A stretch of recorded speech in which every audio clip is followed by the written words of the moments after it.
Hello students, कैसे हो आप सब। वेलकम मेरे YouTube channel smart math classes में। मैं संजय तंवर। डियर, हम एग्जाम बूस्टर का फर्स्ट सैम्पल पेपर सोल्व कर रहे थे। हमने एक पार्ट पहले बना चुके हैं जो हम सेक्शन सी तक कवर कर चुके हैं। तो डियर, सेकंड पार्ट है जिसके अंदर सेक्शन डी से स्टार्ट करने वाले हैं। तो आइए बेटा, बिना देरी किए हम क्वेश्चन स्टार्ट करते हैं। क्वेश्चन नंबर हम 32 करते हैं। सबसे पहले क्वेश्चन को पढ़ते हैं, फिर उसके बाद हम क्वेश्चन को एक्सप्लेन करते हैं, फिर हम सोल्व करते हैं। ठीक है। बोल रहे a bird is sitting on the top of 80 metre high tree. कह रहे बेटे एक कोई भी पक्षी है, बर्ड है, वो 80 मीटर ऊंचे किसी पेड़ पे बैठा हुआ है। ठीक है बेटा। फिर कह रहे बेटा from A point on the ground, उसी ग्राउंड पे, मैं ये ग्राउंड अज्यूम कर लेता हूँ। ठीक है बेटा, ये ग्राउंड है आपके पास। उसी ग्राउंड पे ये पॉइंट है, इस पॉइंट को मैंने नाम पी दे दिया। और बोल रहा है बेटा,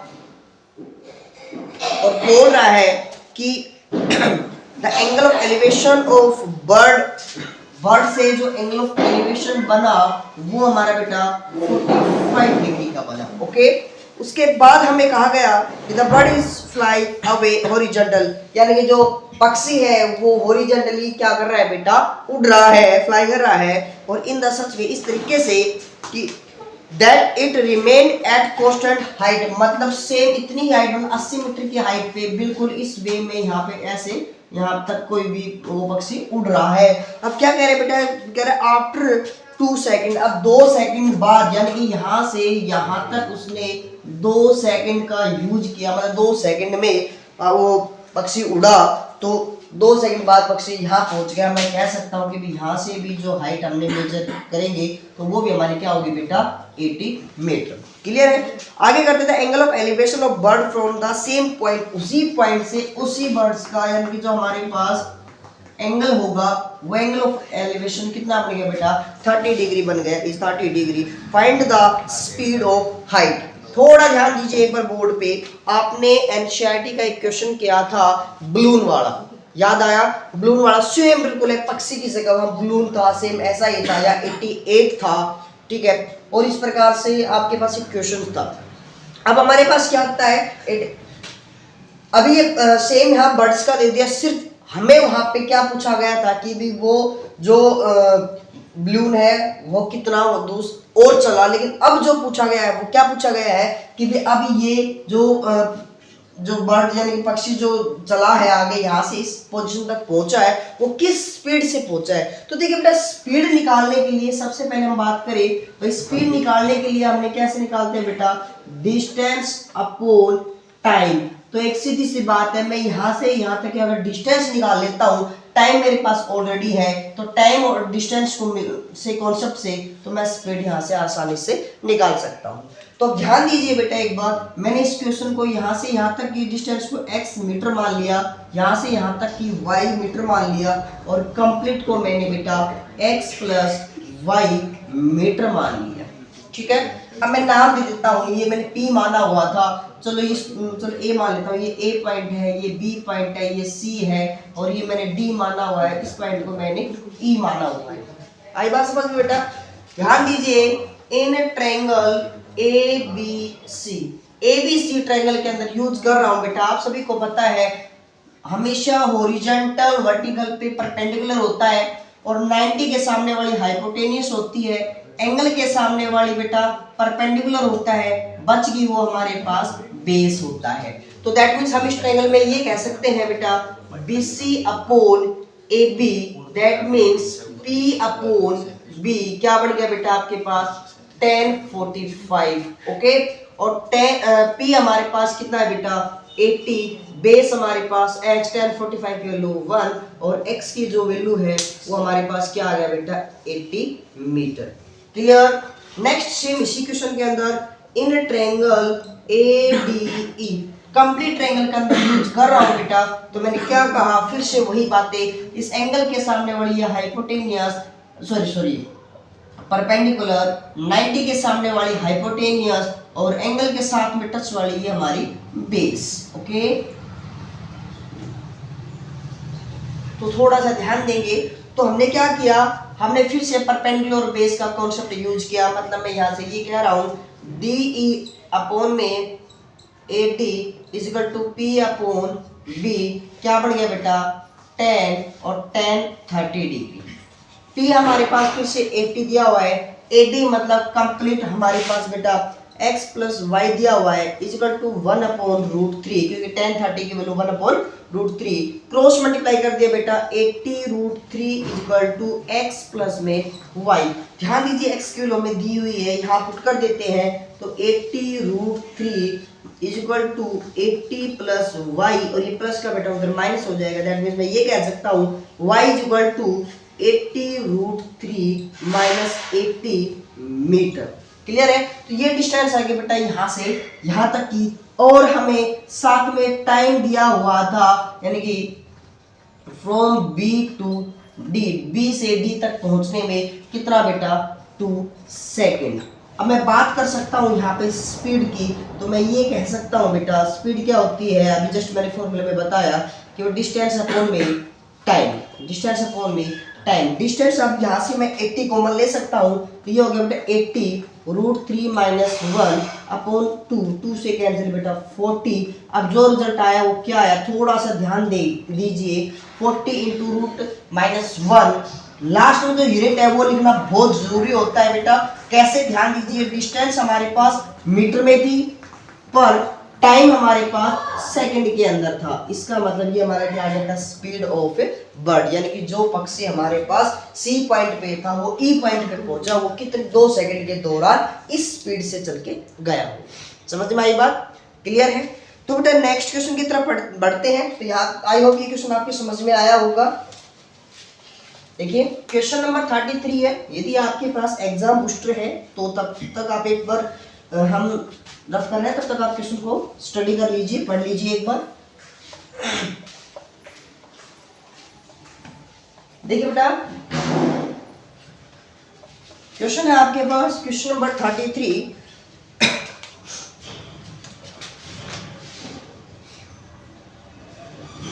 क्या कह रहे बेटे, इस सिलेंड्रिकल वेसल मतलब एक बर्तन है कोई भी सिलेंड्रिकल का बेटा, और जो इसकी ये लीजिए ओके, इसकी जो रेडियस है, मैं इसको are assume, capital R assume कर रहा हूं बेटा, जो मेरे पास 5 सेंटीमीटर है, साथ में इसकी जो हाइट है यहाँ से यहाँ तक की कैपिटल अजूम की हुई है, तो मेरे पास क्या हो गया 10.5 सेंटीमीटर फुल ऑफ वाटर, पानी से पूरा भरा हुआ है। ओके, अब ध्यान से सुनना क्या कह रहे हैं, ए सॉलिड कोन, एक कोन अलग से है, एक सॉलिड कोन जो सॉलिड है बिल्कुल, हम इसको लकड़ी का या किसी का भी मान सकते हैं, क्लोज है, सॉलिड है बिल्कुल। और क्या कह रहे हैं बेटा, इसकी जो रेडियस है इसको मैं आर अजूम क्या कर लेता हूँ, स्मॉल आर, क्योंकि हमने कैपिटल वाई यूज कर लिया। 3.5 सेंटीमीटर हाइट, और हमारे पास इसकी जो हाइट है वो हम स्मॉल एच से अज्यूम कर लेते हैं। ठीक है, क्या आ गया बेटा 6 सेंटीमीटर। और कह रहे हैं बेटा find the volume of, okay पहला क्वेश्चन है find the volume of water displaced out of cylinder vessel.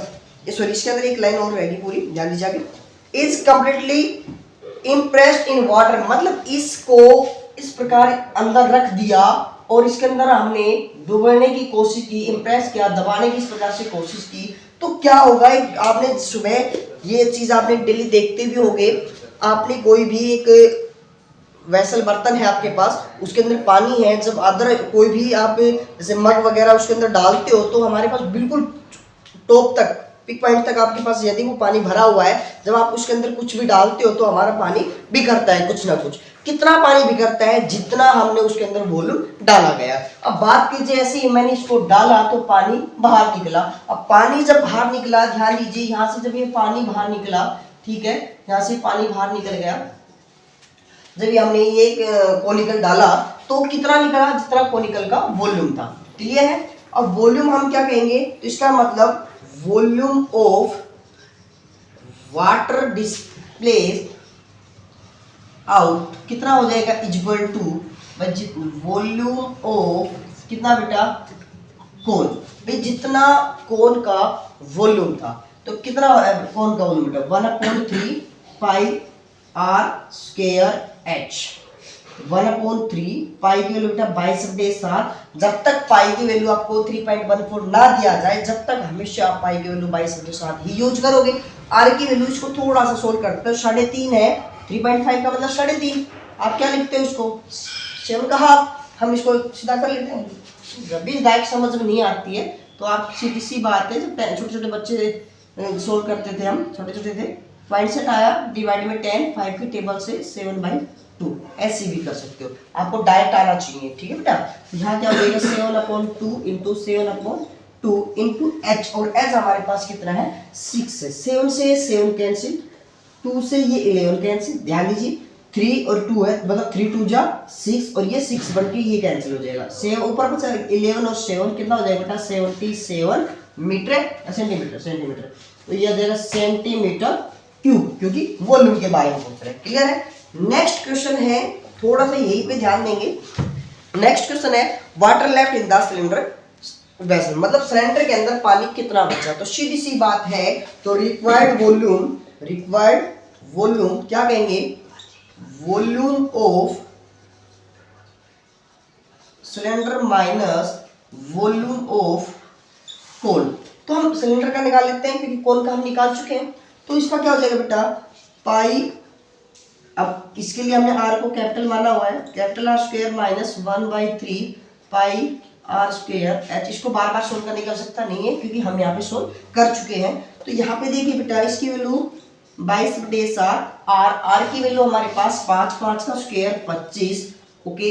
H कितना है 10.5, 10.5, मतलब इसको आप क्या लिख सकते हो 21 का half, that means 21/2 minus 77, okay. इससे कैंसिल कर दिया बेटा 3, इससे कैंसिल कर दिया 11, तो हम मल्टीप्लाई कर देते हैं, तो ये कितना आ जाएगा, यहाँ पे होगा 11 और यहाँ पे हो गया 25 75, मल्टीप्लाई कर दिया बेटा क्या हो जाएगा ये 825, लीजिए 825 माइनस 77, और जब हम इसको माइनस करेंगे, क्योंकि हमने ये क्वेश्चन सोल्व कर चुके हैं हम, तो हमने माइनस किया था, तो ये आया था बेटा हमारा 748 सेंटीमीटर क्यूब। क्लियर है। आई होप आपको ये क्वेश्चन समझ में आया होगा। फिर भी कोई डाउट रहता है तो कमेंट करके बता दिया करो बेटा, ठीक है, या फिर डायरेक्ट आप कॉल करके पूछ सकते हो। तो ये इस क्वेश्चन था, इसके और में एक क्वेश्चन और है। आई होप ये क्वेश्चन समझ में आया होगा, स्टेटमेंट समझ में आई, ओके बेटा। थोड़ा सा अगर आपके माइंड में कोई भी क्वेश्चन क्योरी बनती है माइंड में, तो आप तुरंत वीडियो को बैक कीजिए और क्वेश्चन को वापस से देखिए, सोल्व कीजिए और फिर से उसको दोबारा करिए। फिर भी नहीं आते तो कमेंट करके या डायरेक्ट कॉल करके आप हमसे पूछ सकते हो, ठीक है। देखिए बेटा, तो हमारे पास क्वेश्चन है अगला, इंपॉर्टेंट क्वेश्चन है बेटा ये। बहुत जब हमारा जब सिलेबस डिलीट नहीं हुआ था, तो उस समय हमारे कुछ क्वेश्चन थे जो 100% एग्जाम में आते थे, चांसेस कम होते थे मतलब उनको नेगलेक्ट करने की। अब हमारे पास सिलेबस से डिलीट जरूर है, लेकिन कॉन्सेप्ट डिलीट नहीं है। मैंने कल भी एक बात कही थी लास्ट वाले वीडियो में कि टॉपिक डिलीट हो सकता है, क्वेश्चन के कॉन्सेप्ट डिलीट नहीं हो सकते। थोड़ा सा ध्यान देंगे। क्या है बेटा, irrigation canal are used to move water from the source. कह रहे हैं कि किसी भी पानी के स्रोत से हम क्या कर रहे हैं बेटा, खेतों में के अंदर मतलब हम पानी को ट्रांसफर करें एक जगह से दूसरी सिंचाई करने के लिए। और कह रहा है ए फार्मर कनेक्ट एक पाइप, एक किसान एक पानी को ट्रांसफर करने के लिए एक पाइप का यूज करता है। मान लीजिए यहाँ पे मेरी कोई कैनल है, दैट मींस नहर है यहाँ पे, ओके। यहाँ से मैंने कोई भी पाइप लगा दीजिए इस प्रकार से, ये लीजिए ये पाइप लगा दिया, और वो पाइप को कह रहा है कि एक सिलिंड्रिकल आप टैंक बना दिया उसमें, ये ठीक है, ये टैंक बना दिया। अब क्या कह रहा है, ध्यान से सुनना, वो बोल रहे हैं कि डायमीटर ऑफ पाइप के बारे में बात कर रहे हैं। डायमीटर ऑफ पाइप मतलब स्मॉल वाले लेता हूँ 20 सेंटीमीटर, रेडियस कितनी होगी बेटा 10 सेंटीमीटर, ओके। लेंथ हमें नहीं दे रखी, कह रहे हैं कि from a canal connect into the cylindrical tank, cylindrical tank के अंदर हमें वो पानी को रिताया जा रहा है, which is 10 metre in diameter. मतलब हमारे पास इसकी जो डायमीटर है, मैं इसको कैपिटल से मान लेता हूँ, capital D is equal to 10 metre. देखिए थोड़ा सा यहाँ ध्यान देंगे, यहाँ सेंटीमीटर है यहाँ मीटर है, ठीक है।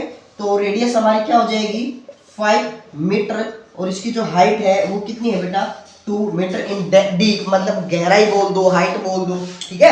अब क्या कह रहा है कि इस पानी के अंदर सॉरी इस पाइप के अंदर जो पानी की स्पीड ऑफ वाटर है, स्पीड ऑफ वाटर यानी कि वाटर की स्पीड कितनी है 6 किलोमीटर पर आवर। इस कॉन्सेप्ट पे एक क्वेश्चन आपको चांस है बनने की, तो आपने इस पे थोड़ा सा फोकस करना है। तो इन कह रहा है in how much time will be taken into the field, मतलब इस पाइप को, इस सिलेंड्रिकल टैंक को भरने के लिए कितना समय लगेगा।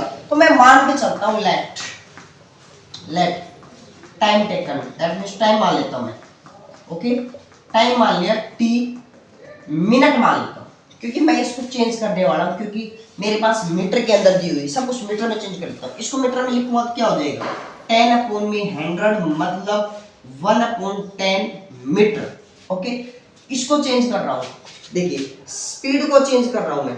स्पीड क्या थी मेरे पास 6 किलोमीटर पर आवर थी, और अब क्या हो जाएगी 6 इंटू किलोमीटर को चेंज कर दिया बेटा, 1 किलोमीटर में 1000 मीटर होते हैं। पर का मतलब डिवाइड होता है, हावर मैं मिनट के अंदर बात कर रहा हूँ, तो 1 आवर में 60 मिनट होती है, ओके। लीजिए ये 10, ये मतलब अब स्पीड हमारी क्या आ गई 100 मीटर पर मिनट, मतलब जो पानी है वो 1 मिनट में 100 मीटर को तय कर देता है। मतलब यहाँ से जब पानी स्टार्ट कर देता है तो 100 मीटर जब होती है तो यहाँ 1 मिनट में पूरी करते हैं, मतलब 1 मिनट में पानी यहाँ से यहाँ आ जाता है, फ्लो जो भाव है वो यहाँ से यहाँ तक पाइप फिल हो जाता है। तो एक बात समझ में आ गई। अब मैं मान लेता हूँ कि यहाँ से यहाँ तक ठेठ तक पानी आने में कितना समय लगा, टी समय लगा, और मैं मान लेता हूँ इतना पानी आया कि टी टाइम में इसने, मतलब टी टाइम में बात करूं कि टी टाइम में कि एक मिनट के अंदर इसके अंदर जो भी पानी भरा है जितना भी, वो इसके अंदर भरा जाता है। सपोज कर लीजिए ये भरा जाता है, फिर इतने टी टाइम में अगले 1 मिनट में, अगले 1 मिनट में, अगले 1 मिनट में, इस प्रकार से मैं कितने मान लेता हूँ कि 3 मिनट में इसको ये पूरा भर देगा। बात समझ में आ रही है? Very good.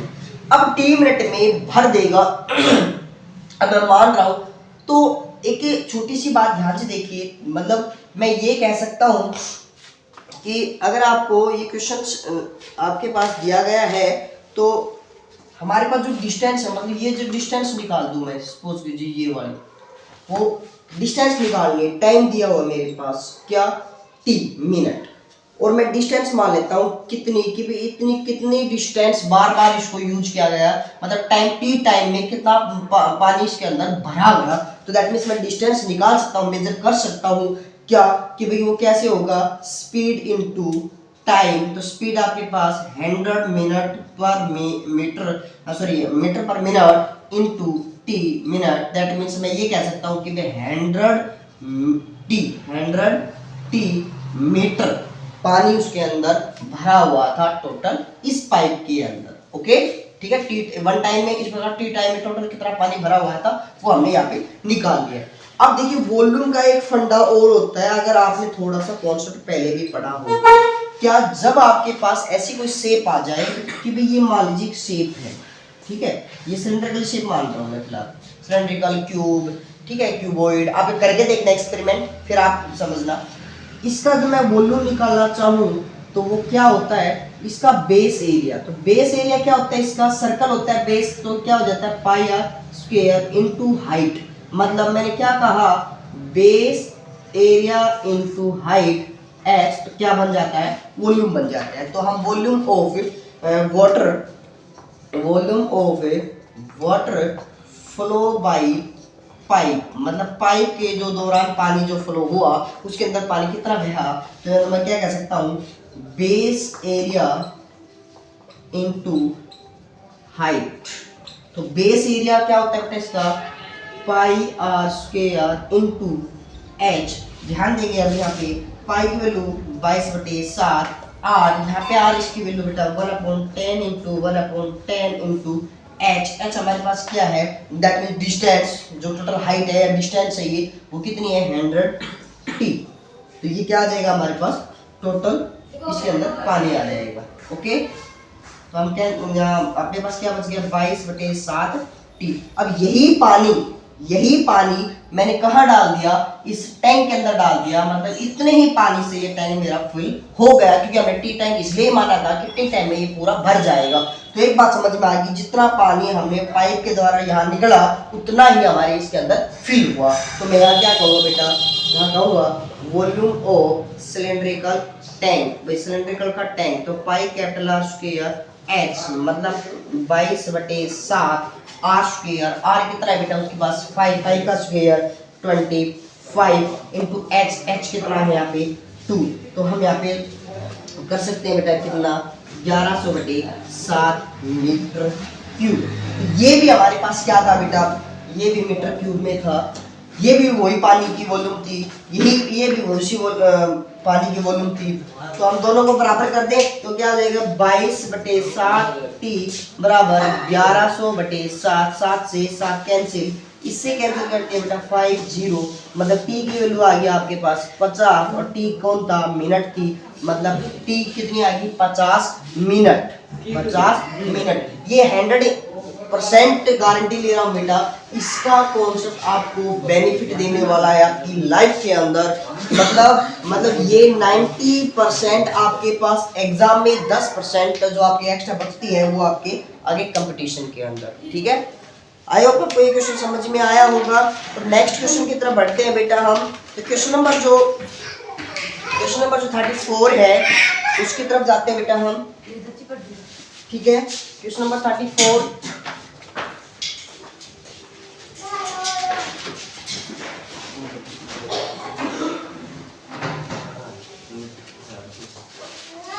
देखिए, क्वेश्चन नंबर 34 है बेटा, एपी से क्वेश्चन उठाया हुआ है, बहुत अच्छा क्वेश्चन है। क्या कह रहे हैं बेटा, इफ m प्लस nth मतलब m प्लस 1th टर्म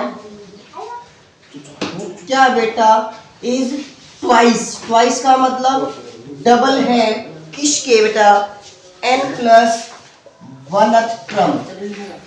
ठीक है, मतलब आप ये कह सकते हो कि a m plus 1 is equal to 2 time of a n plus 1th term.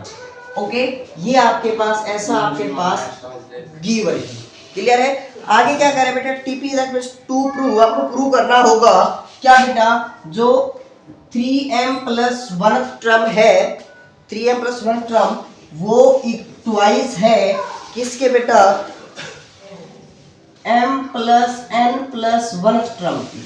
ठीक है, ऐसा मेरे को प्रूव करना है। तो मैं थोड़ा सा ध्यान दीजिए मेरा, मतलब मैं सोल्व कर लूं, लेफ्ट साइड राइट साइड के बराबर आ जाए तो मैं कह दूंगा कि भी दोनों सेम बराबर है। ओके, बातें नहीं बेटा, इसको क्या लिख दूं बेटा, इसको लिख दूं बेटा a प्लस, देखिए an कैसे लिखते हैं हम, an is equal to a plus n minus 1 into D.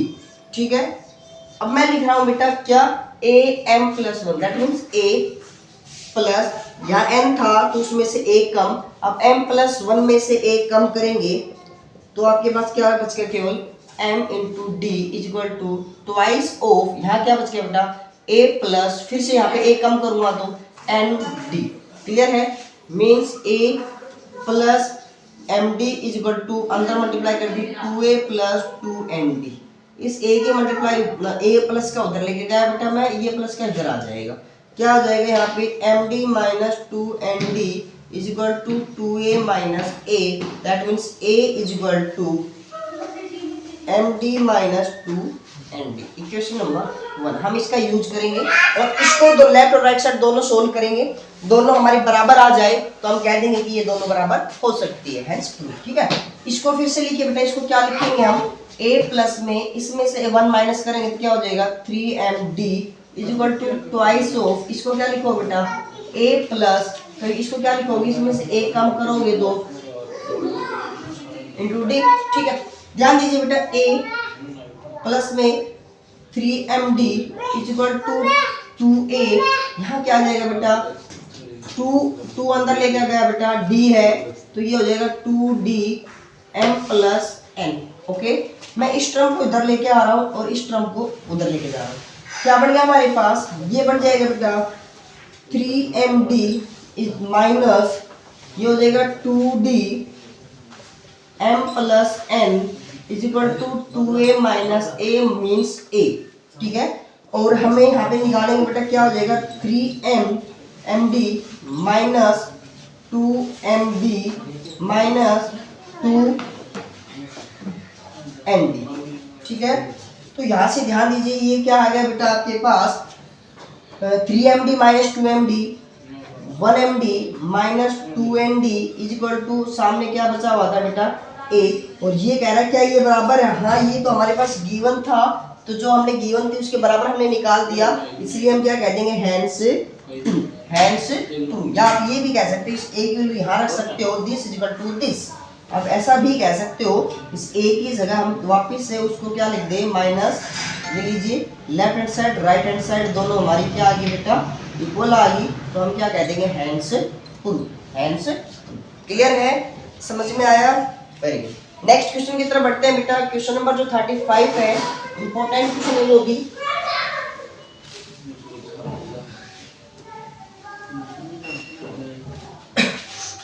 तो हमारे पास क्वेश्चन नंबर 35 है, देखिए क्या कह रहे हैं, आपके पास एक डायग्राम दिया हुआ है,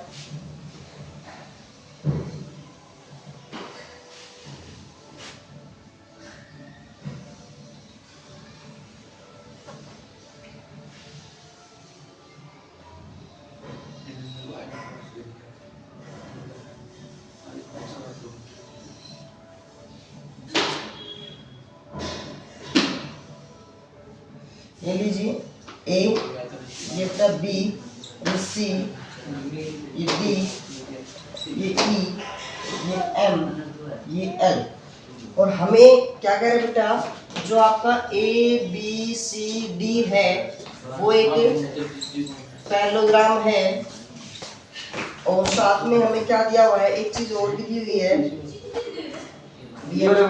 एम जो है वो हमारा mid point of A CD है, CD का मिड पॉइंट।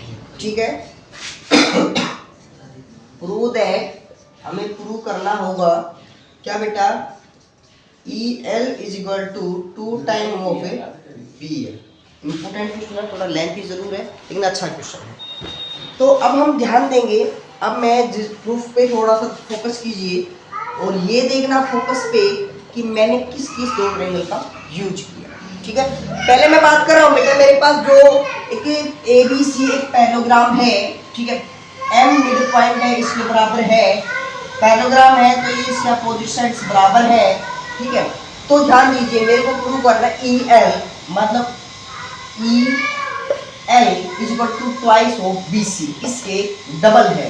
तो अगर आप डायरेक्ट इनका इनसे देख के करोगे तो बहुत बड़ा क्वेश्चन बन जाएगा, कंफ्यूज हो जाओगे, तो थोड़ा सा हमें स्टेप बाय स्टेप करते चलेंगे। तो क्या होगा, मैं सबसे पहले चला बेटा इन ट्रायंगल BMC, ध्यान से देखिए BMC एंड देखिए इस ट्रायंगल में BMC और इस वाले में, ठीक है, यहां से क्या आ जाएगा एंड ट्रायंगल EMD। ठीक है, थोड़ा सा ध्यान दीजिए, थोड़ा सा मैंने कहा angle B is equal to angle E, ये एंगल इसके बराबर, क्यों, क्योंकि देखिए तो पैरेलल लाइन थी, क्यों, क्योंकि दोनों पैरेललोग्राम की साइड है, अपोजिट साइड है, और मैंने इसको इस प्रकार से मिलाया हुआ है, ये एंगल इसके बराबर, तो ये एंगल अल्टरनेट एंगल की वजह से होगी। कौन से एंगल की वजह से होगी, अल्टरनेट एंगल की वजह से होगी। क्लियर है। दूसरा मैंने एंगल M को इसलिए कहा क्योंकि दोनों जो ये एंगल M है ये एंगल M के बराबर है, क्योंकि vertical opposite angle, vertical opposite angle. अब जब एंगल हमारे पास तीसरा C है और D है वो बराबर है, जिसको हम थर्ड एंगल कह सकते हैं, यानी कि हम ये कह सकते हैं sum property rule, sum property rule. ठीक है, सम प्रॉपर्टी रूल के थ्रू। ओके, इसलिए मैंने क्या कहा, triangle BMC similar triangle EMD, मैंने दोनों ट्रायंगल को क्या बोल दिया, इन दोनों ट्रायंगल को मैंने, अच्छा एक चीज सॉरी एक चीज और भी था, सिमिलर साथ साथ है ना, एक चीज और भी था, क्या, मेरे को M मिड पॉइंट कहा गया था, तो मैं इस ये लीजिए, इसके साथ साथ मेरे को एक चीज और मिल गई, क्या, MC is equal to MD, क्यों, M जो है वो मिड पॉइंट है, और इसने आपकी पूरा खेल बिगाड़ दिया। अभी तक तो सिमिलर था, ये आते ही तो मैं दोनों ट्रायंगल को क्या कह दूंगा कि भाई ट्रायंगल BMC है वो कॉन्ग्रुएंट है ट्रायंगल EMD। ठीक है, ट्रायंगल EMD।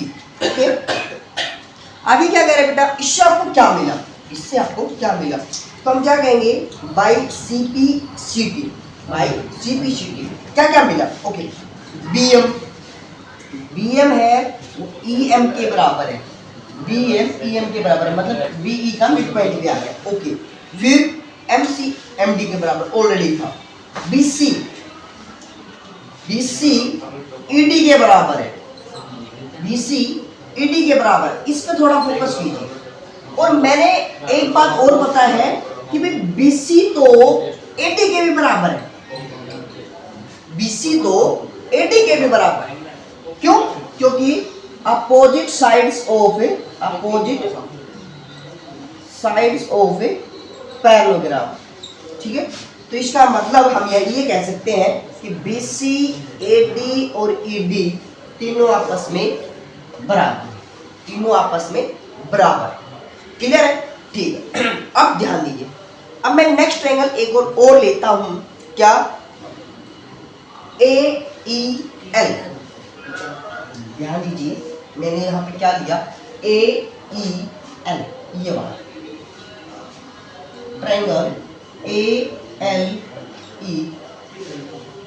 एंड CBL, ये वाला ट्रायंगल CBL, थोड़ा ध्यान दें, फिर से वही बात, ये दो लाइन पैरेलल थी, अब ये एंगल इसके बराबर कह सकता हूँ, एंगल B है वो एंगल E के बराबर, तो हम क्या कहेंगे इसमें, अल्टरनेट एंगल। दूसरा एंगल C एंगल A के बराबर, या एंगल A एंगल C के बराबर, अल्टरनेट एंगल L बराबर एंगल L, मतलब ये एंगल इसके बराबर, वर्टिकल अपोजिट एंगल। तो ट्रिपल AA की वजह से जो हमारा ट्रायंगल है, triangle ALE similar triangle CBL। ठीक है, थोड़ा सा ध्यान देंगे, हमें क्या यूज करना है, BC का यूज करना है, उधर AE का यूज करना है, ये दो चीज मेरे को चाहिए। ठीक है, मेरे को AL चाहिए, AL का कोई रोल नहीं है, AE चाहिए, हाँ AE चाहिए, AE को लीजिए, इधर CL को लीजिए, अपोन में CL, ओके, इक्वल टू दूसरा LE। ठीक है, ले लेते हैं LE अपोन में LEBL, इक्वल टू एक और है बेटा AL अपोन में BC। ठीक है, अब हमने क्या किया, ध्यान दीजिए एक बार,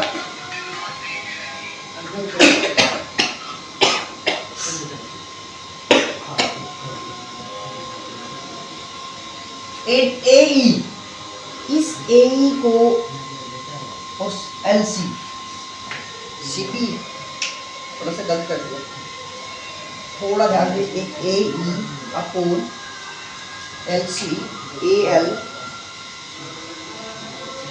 AE बटे CB आना ना, बेटा सॉरी, हाँ ना, छोटी सी गलती कर दी यहाँ पे, ध्यान दीजिए, यहाँ पे नेमिंग में थोड़ा सा मिस्टेक कर दिया, नेमिंग में, फिर इसका अपोन CBL, C हमारा ये, और ये किसके बराबर था, A के बराबर। फिर हमने B किसके बराबर था, BE के बराबर था हमारे पास, फिर L हमारे पास है। अब इसके अपोन चलिए, ठीक है ना, हम थोड़ा यहाँ गलती कर रहे थे, यहाँ क्या हो गया, AE अपोन BC या CB, AL अपोन CL, और LE अपोन BL। अब मैंने क्या किया, AE को, ठीक है, इसका हम यूज इग्नोर कर देते हैं, इन दोनों का यूज कर रहे हैं, और AE को क्या लिख दिया, AE दिस मतलब इन दोनों का सम, मैंने कहा इसको लिख दिया AD plus BE upon BC equal to, इसको लिख दिया LE अपोन में BL, क्योंकि मेरे को ध्यान दीजिए, यहाँ पे मेरे को ये चीज चाहिए थी, EL और BL चाहिए था, इसलिए मैंने इसको लिख दिया। ठीक है, इसको इग्नोर कर दिया।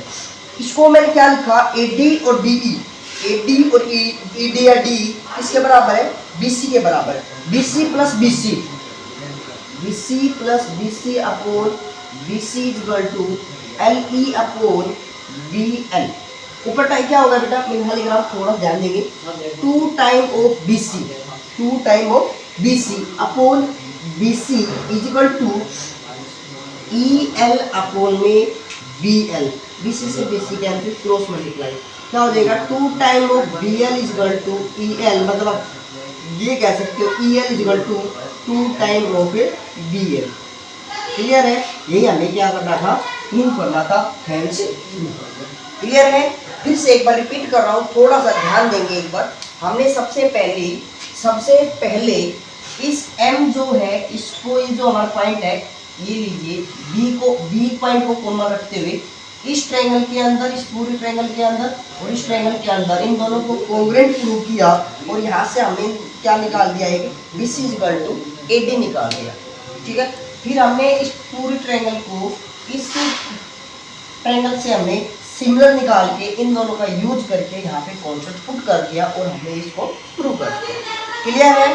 तो नेक्स्ट क्वेश्चन है बेटा, इसी के और है, तो ध्यान दीजिए, इसी के और में है।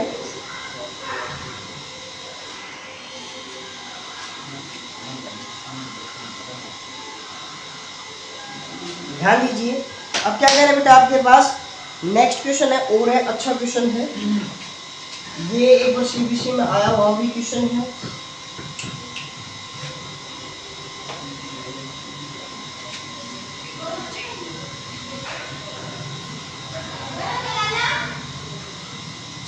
इधर A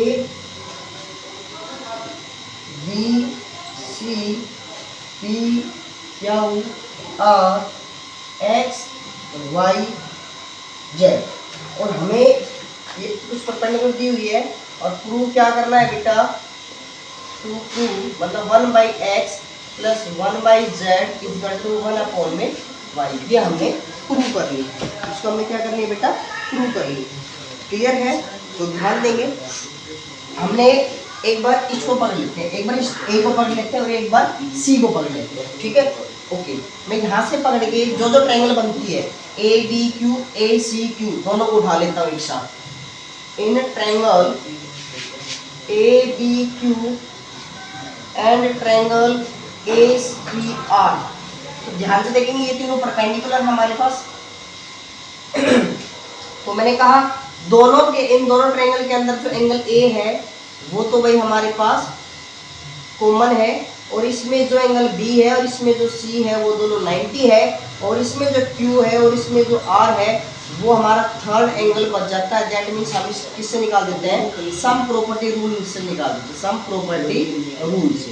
ओके, अब इससे क्या मिल जाएगी, जो ट्रायंगल ABQ है वो सिमिलर ट्रायंगल ACR मिल जाती है। तो हम यहाँ कैसे क्या करते हैं, ध्यान दीजिए, पहले हम AB अपोन, ठीक है, एक ही बात है, AB upon AC is equal to BQ upon CR is equal to AQ upon AR। अब हमें जो दे रखी है हम उनके क्वेश्चन से चलेंगे। AB नहीं दे रखी, AC नहीं दी है, BQ इसको होल्ड रख लेते हैं अभी एक बार। अब मैं दूसरी एक और लेता हूँ, अब मैं C पॉइंट से कॉमन लेके चल रहा हूँ, C पॉइंट से इधर से ट्रायंगल बना रहा हूँ CBQ, तो क्या हो जाएगा, triangle CBQ and CAP, triangle CAP। ठीक है, तो इससे हमें क्या मिला, इसको मैं फिर से बता देता हूं, दोनों के अंदर एंगल C कॉमन है और एंगल जो B है, उधर जो एंगल A है वो दोनों 90 है, और इधर जो एंगल Q है वो एंगल P है, वो सम प्रॉपर्टी रूल से बराबर आ जाएगी। तो फिर से बेटा ट्रिपल A की वजह से हम जो ट्रायंगल CBQ है उसको ट्रायंगल CAP के सिमिलर कहेंगे, और यहाँ से क्या निकल जाएगा, CP upon CA is equal to B Q upon A P is equal to C Q upon C P. Clear है? बोलिए। Very good. अब ध्यान दीजिए, तो मैंने ना यहाँ पे थोड़ा सोल्व कर लेंगे। तो यहाँ पे मेरे को कोई वैल्यू दी थी, क्या करें बेटे, ए बी, यहाँ बी क्यू, ठीक है, और सी आर, इन दोनों को दी। मतलब मैं इसको ये कह सकता हूँ A B upon A C is equal to A Q upon में R, A Q A R है, ए आर है ना, ए आर, ठीक है। तो ये हो जाएगा A R is equal to B Q की वैल्यू है वाई अपॉन सी आर, इसकी वैल्यू है Z. Okay, equation number 1, equation number 1। यहाँ पे आ जाइए, मैं यहाँ पे क्या ले रहा हूँ बेटा, C B, okay, C B upon C A B Q Y, okay, इसकी जगह वाई, ए पी इसका value X is equal to C Q upon में सी पी। तो मैंने क्या करना है, मेरे को ना एक एक्स और बनाना है ना, एक्स की थोड़ा सा ध्यान देंगे। मैं इसको लिख रहा हूँ क्या कि भाई एसी कैसे बनता है। एसी बनता है ए बी और बी सी से मिलके। ए बी इसमें है, बी सी इसमें है, तो इन दोनों, यहाँ से मैं इन दोनों को उठा लेता हूँ और यहाँ से मैं इन दोनों को उठा लेता हूँ। तो मेरा जो ए बी अपॉन ए सी है means is equal to Y upon जो जेड है वो मैं किसके बराबर लिख बेटा, ए बी अपॉन में ए सी, ठीक है। तो इज इक्वल टू आ गया, ओके। इसको इक्वेशन नंबर 1 मान लेता हूँ और इसको इक्वेशन नंबर 2। मैंने क्या किया, मैंने एडिंग फर्स्ट एंड सेकंड दोनों को ऐड कर दिया। भाई मेरे को क्या मिला, मेरे को ये मिला, इधर A B upon A C plus B C upon A C लिख दो, सी ए लिख दो, एक ही बात है। इधर था बेटा y upon Z plus y upon में x। तो यहाँ से एलसीएम आ गया बेटा ए सी अपॉन, ऊपर क्या बन गया, ए बी प्लस में बी सी इक्वल टू, ऊपर से y कॉमन, यहाँ बन गया 1 अपॉन जेड प्लस 1 अपॉन में x।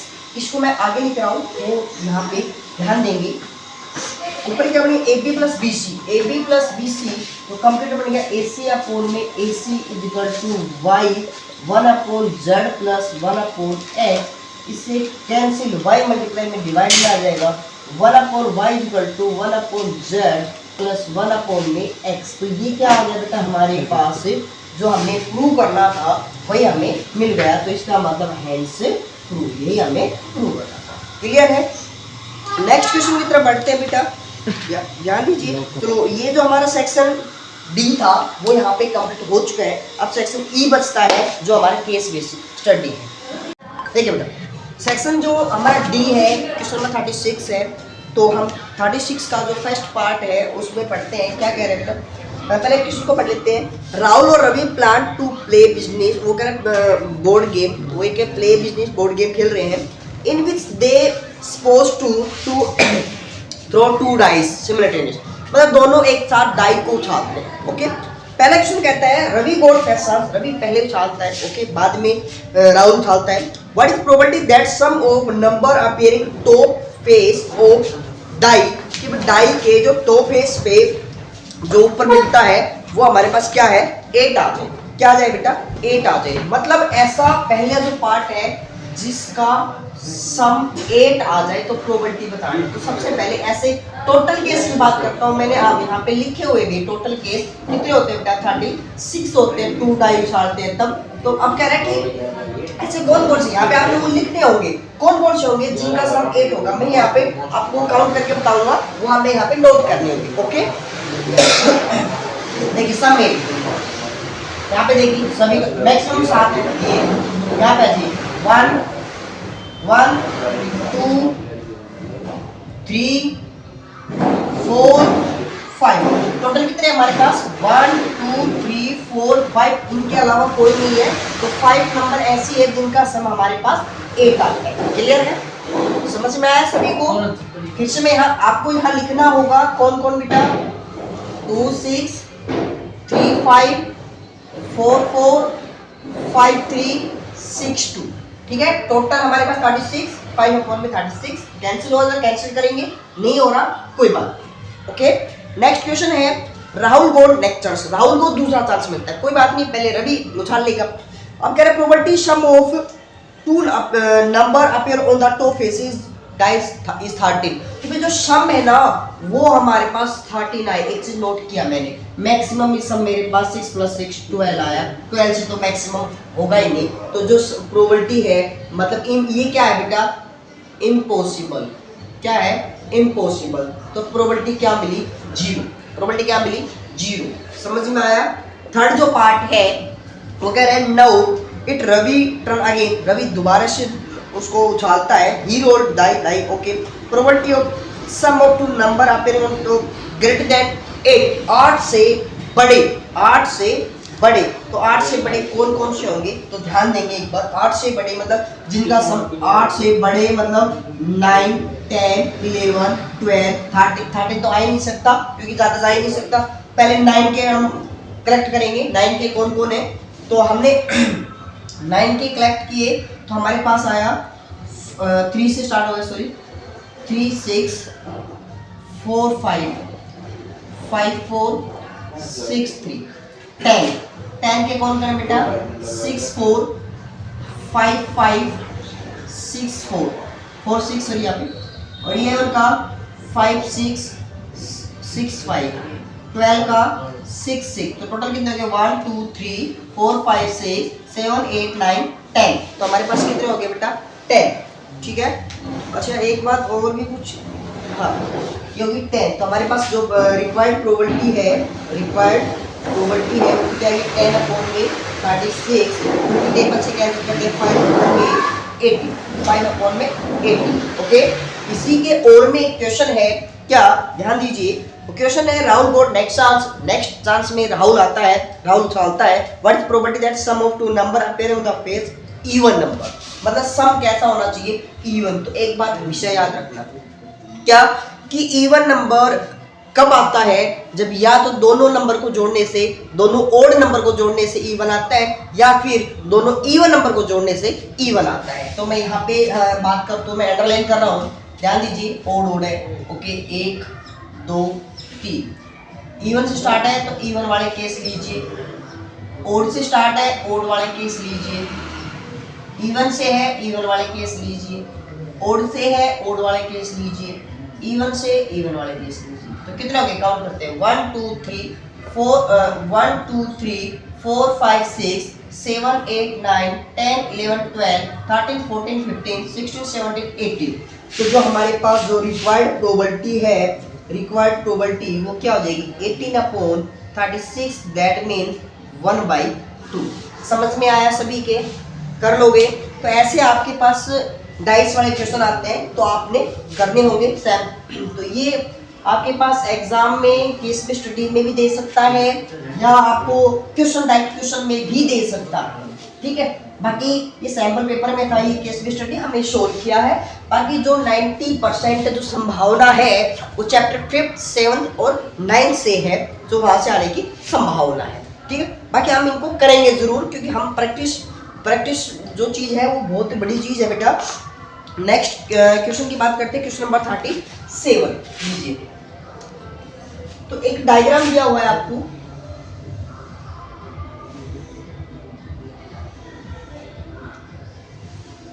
ठीक है, ये पॉइंट दिया हुआ है 30 पे ये कैंसिल हो रहे हैं, तो x की वैल्यू 0, y की वैल्यू 30, और यहाँ पे ना ये गलती से दिया हुआ है -7,2 दिया हुआ है, 2 को काट के 0 कर लेना। ओके, और यहाँ पे 10,0, यहाँ पे है बेटा ओरिजिन O। ओके, पहला क्वेश्चन इसके अंदर पूछा गया है, find the zeros of polynomial. Zeros of polynomial का मतलब है कि भी हमारे पास, अब सबसे पहले ये बात करते हैं कि ये किस प्रकार की पॉलिनोमियल है। तो हम बात करेंगे कि भी ये एक्स एक्सिस मतलब y के अलोंग एक ये पैराबोला है, y के अलोंग खुला हुआ है, तो दैट मीन्स ये जो डायग्राम है वो y f ऑफ x का है।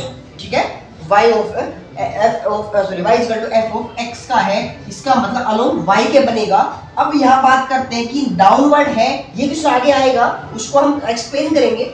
ये डाउनवर्ड है तो हम ये कहेंगे कि जीरोज निकालना है, तो इसका मतलब y की वैल्यू 0 कब होती है, मतलब y की वैल्यू 0 कब बनती है। तो y की वैल्यू 0 कब बनेगी बेटा, किसी x की वो वैल्यू कि भी जो y को 0 बना दे। तो मेरे को पता है y को 0 दो पॉइंटों पे, एक -7 पे और एक 10 पे। तो ये जो -7 है, x = -7 और 10, ये हमारे क्या है बेटा, ये हमारे दोनों जीरोज हैं। क्या है, हमारे दोनों जीरोज है। क्लियर है। नेक्स्ट क्वेश्चन की तरफ बढ़ते हैं। नेक्स्ट क्वेश्चन में कहा गया है, देखिए नेक्स्ट क्वेश्चन में कहा है, इससे ये लीजिए, ये कह रहा है कि इस एक्सपेंशन पॉलिनोमियल की एक्सपेंशन क्या होगी। ओके, तो हम कैसे निकालते हैं, k into X square minus sum of zeros, sum of zeros into X plus product of zeros. Okay, ध्यान दीजिए, सम ऑफ जीरोज लीजिए, निकाल लीजिए सम ऑफ जीरो। तो क्या होता है बेटा, -7 + 10 मीन्स 3 और प्रोडक्ट ऑफ जीरोज क्या हो जाएगा, -7 × 10 माइनस का 70। कुछ नहीं करना, यहाँ पुट कर दीजिए k into X square minus सम हमारे पास 3 × x प्लस -70 क्या हो जाएगा, k into X square minus 3x minus 70, ये क्या आ जाएगी, हमारी क्वाड्रेटिक पॉलिनोमियल आ जाएगी। ओके, तीसरा जो क्वेश्चन है वो कह रहा है बेटा, आपके पास what is the value of a, कि a की वैल्यू मैं कैसी लूं, ठीक है। और मेरे पास एक ax² plus bx² plus c एक क्वाड्रेटिक पॉलिनोमियल है। यहाँ मैं a की वैल्यू क्या लूं, जो ओपन बनना है, ओपन डाउनवर्ड और अपवर्ड, मतलब अभी जस्ट मैं जो मैं बात कर रहा था अपवर्ड और डाउनवर्ड। ये कंडीशन क्या होती है कि भी एक्स स्क्वायर का जो कोएफिशिएंट है, अगर ये आपके पास पॉजिटिव होता है तो ये अपवर्ड ओपन बनेगा, ओपन अपवर्ड कह सकते हैं, ठीक है। ओपन अपवर्ड आपके पास क्या बनेगा, ए की वैल्यू बनेगी, मतलब ए अगर ग्रेटर देन 0 होगा मतलब पॉजिटिव होगा, हम ये भी कह सकते हैं ए हमारे पास पॉजिटिव है तो अपवर्ड इस तरीके से सेम बनेगी, ऊपर की तरफ, ऊपर मुंह खुला होगा। ओके, यदि यहाँ यहीं पे एक बात और कह दे कि ए की वैल्यू 0 से छोटी मतलब नेगेटिव है, तो मैं क्या कहूँगा, ओपन डाउनवर्ड। क्या होगा, ओपन डाउनवर्ड। क्लियर, मतलब जैसे इस प्रकार की शेप है, तो आपको पता चल गया। अभी आपसे ये पूछ भी ले मान लीजिए कि ये जो है वो ओपन डाउनवर्ड है या ओपन अपवर्ड है, तो ओपन डाउनवर्ड है। क्यों है, ये जो इसकी जो आप पॉलिनोमियल बनाओगे आपके पास से डाउनवर्ड, तो के की वैल्यू नेगेटिव के रूप में आती है, और हम क्वेश्चंस में जब सोल्व करते हैं इक्वल टू 0 वगैरह के लेंगे। ओके, समझ में आया। नेक्स्ट क्वेश्चन लेके चलते हैं। नेक्स्ट क्वेश्चन लेके, सॉरी इसी का और है, नीचे इसी का और है। क्या कह रहा है बेटा, मैं इसको ऊपर लिख देता हूँ। कह रहा है कि क्वाड्रेटिक पॉलिनोमियल क्या है, क्वाड्रेटिक पॉलिनोमियल क्या है, व्हिच सम ऑफ जीरोज, मतलब आपको सम ऑफ जीरोज दिया हुआ है क्या बेटा, -p, और प्रोडक्ट ऑफ जीरोज दिया हुआ है -1/p, 1/p। कुछ नहीं करना, इन दोनों को वापस इसी फॉर्मूले में रख दो। क्या हो जाएगा, k into X square minus sum of zeros -p into X plus -1/p। क्या हो जाएगा, k into X square minus minus plus P x minus 1/p। तो ये हमारी क्या हो जाएगी, क्वाड्रेटिक पॉलिनोमियल हो जाएगी। समझ में आया, सब कंप्लीट कॉन्सेप्ट समझ में आया, वेरी गुड। नेक्स्ट क्वेश्चन की तरफ बढ़ते हैं बेटा। आज का एक्स्ट्रा जो आपका सैंपल पेपर है उसका लास्ट क्वेश्चन है।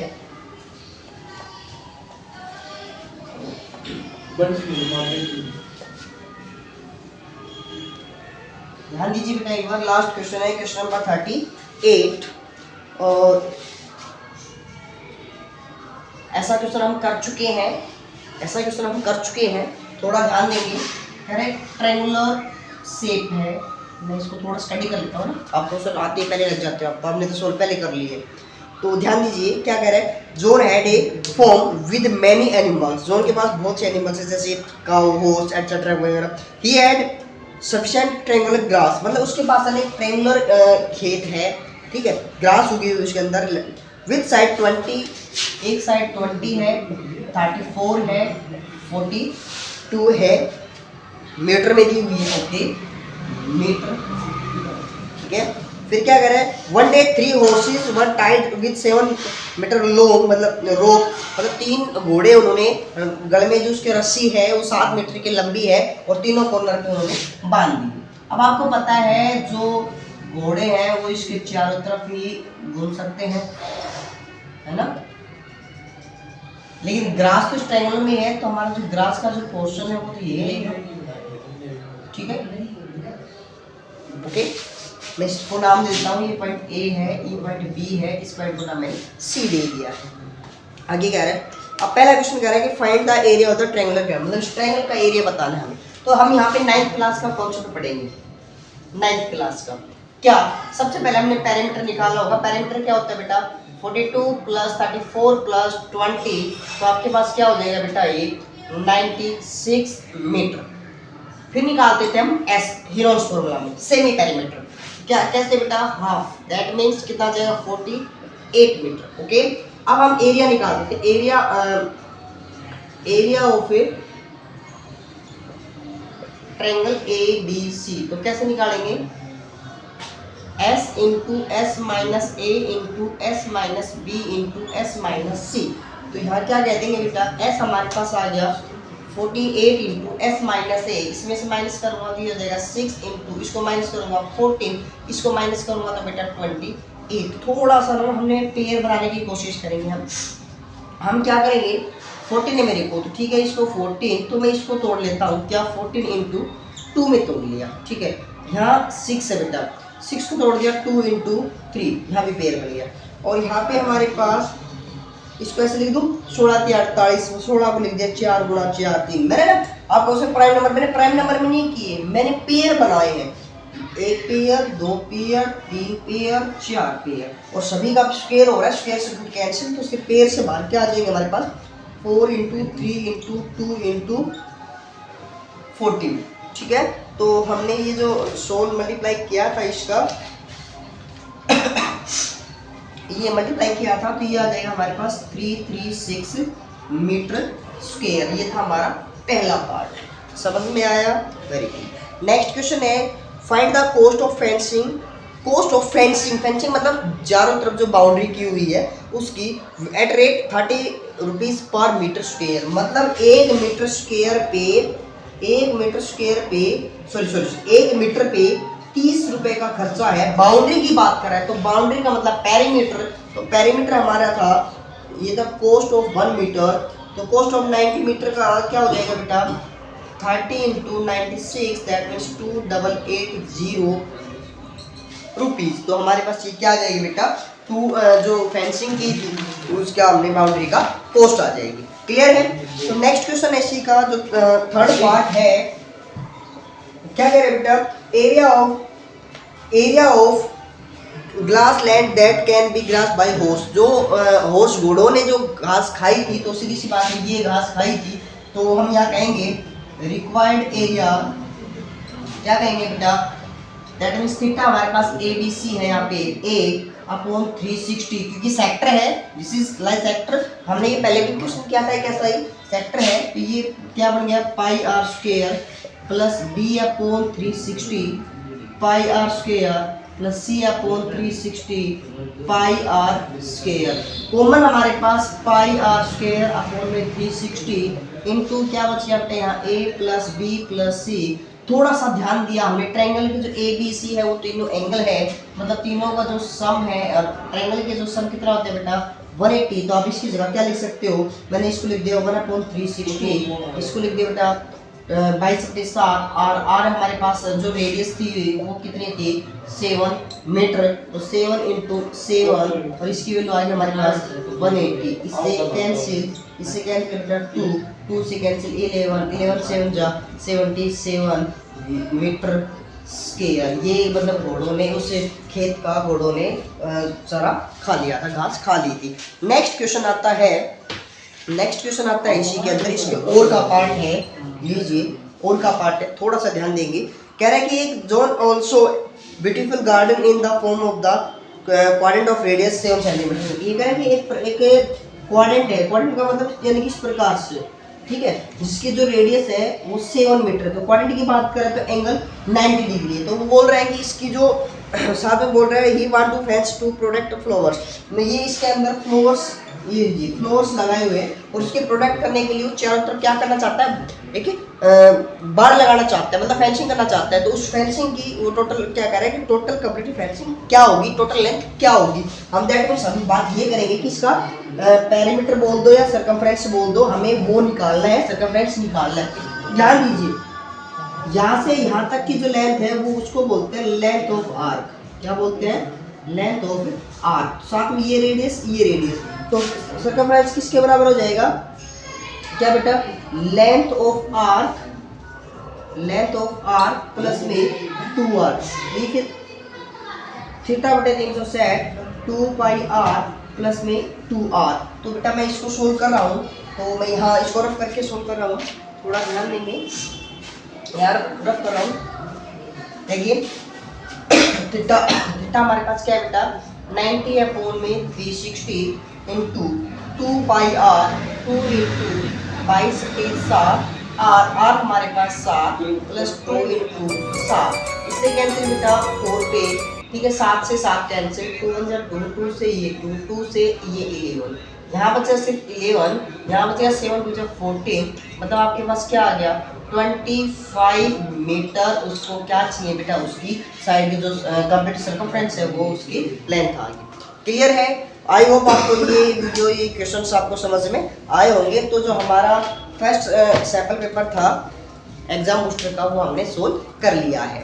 तो डियर, अगर कोई प्रॉब्लम आती है तो आप बेझिझक आप कमेंट करके व्हाट्सएप पे हमें बता सकते हो। व्हाट्सएप में आप सभी को पता है जो हमारे नंबर है वो आपके लिए 24 घंटे उपलब्ध है बेटा। आप कभी भी इस पे आप क्वेश्चन छोड़ के आप प्रॉब्लम पूछ सकते हैं, आप शेयर कर सकते हो। तो वीडियो अच्छी लगी, like share and subscribe. Thank you.